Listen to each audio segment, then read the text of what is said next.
जहां पत्थर भी तपस्या करते हैं और रेत भी मंत्र जपते हैं, वहां बहती है मां नर्मदा। ओम नमः शिवाय, नर्मदे हर। मां के प्रति समर्पण रखने वाले सभी साधक जनों को, संत जनों को, भक्त जनों को सादर प्रणाम। आज हम ऐसे तीर्थ की महिमा वर्णन कर रहे हैं जिनकी पावनता, महिमा और रहस्य को स्वयं भगवान भी वर्णन करते हैं। यह कथा है नर्मदा परिक्रमा की, जिसे करने मात्र से जीवन के पाप कट जाते हैं और मोक्ष का द्वार स्वयं खुल जाता है। नर्मदा मैया की महिमा अपरंपार है।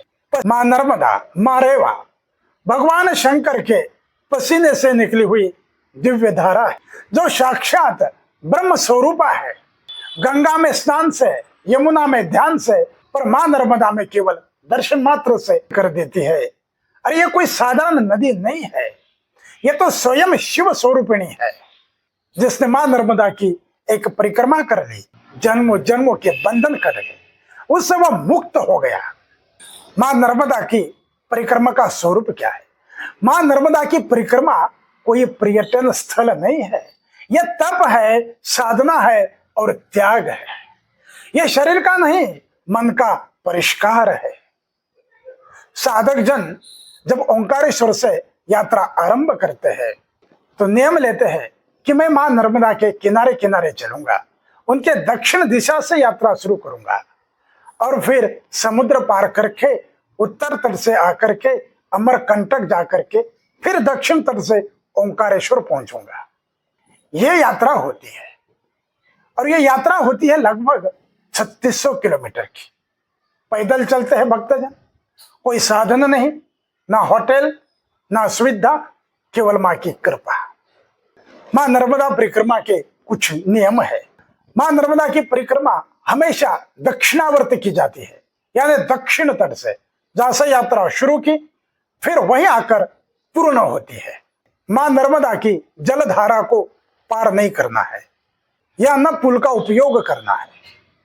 हमारे से किसी को हानि न पहुंचे, झूठ न बोलना, कोई नशा पता नहीं करना, मांस मदिरा से दूर रहना, यह सब नियम न सिर्फ बाहर बल्कि भीतर शुद्धिकरण के लिए आवश्यक है। सभी परिक्रमा वासियों को आश्रमों का सहारा मिलता है।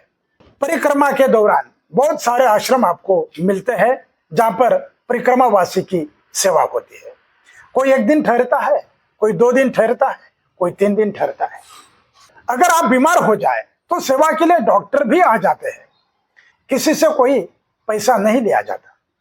नर्मदा खंड में कोई जल मांगे तो अमृत दे देते हैं, कोई रोटी मांगे तो भोजन परोस देते हैं, कोई छाया मांगे तो उसके लिए खुला घर छोड़ देते हैं। नर्मदा खंड में सेवा है, संस्कार है, संयम है और सत्संग है। जो बने परिक्रमा करना चाहती है वो विशेष ध्यान रखे। यदि ऋतुकाल आ जाए, मासिक धर्म आ जाए तो आप 4 दिन वहीं ठहर जाइए। मां नर्मदा की परिक्रमा सिर्फ पैरों से नहीं, शुद्ध हृदय से होनी चाहिए। यानी जल की जो शीशी आपने पूजा के लिए रखी है, साथ में उसे किसी दूसरे को दे दीजिए, वही 2-4 दिन माई की पूजा कर देंगे। साथ में जल रखने का मोह न करें या तो रुक जाइए, यही सच्ची भक्ति है। तो नाम स्मरण कीजिए, मैया के तट पर रहने का हमें सौभाग्य मिला है।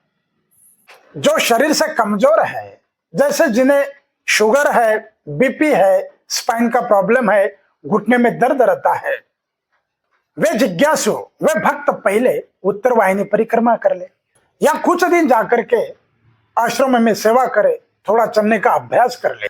परिक्रमा तो भाव की होती है, मां नर्मदा भाव देखती है, कदम नहीं गिनती। आप एक बार उत्तर वाहिनी परिक्रमा करके देख लो, फिर जब शरीर अनुमति दे तो पदयात्रा करें।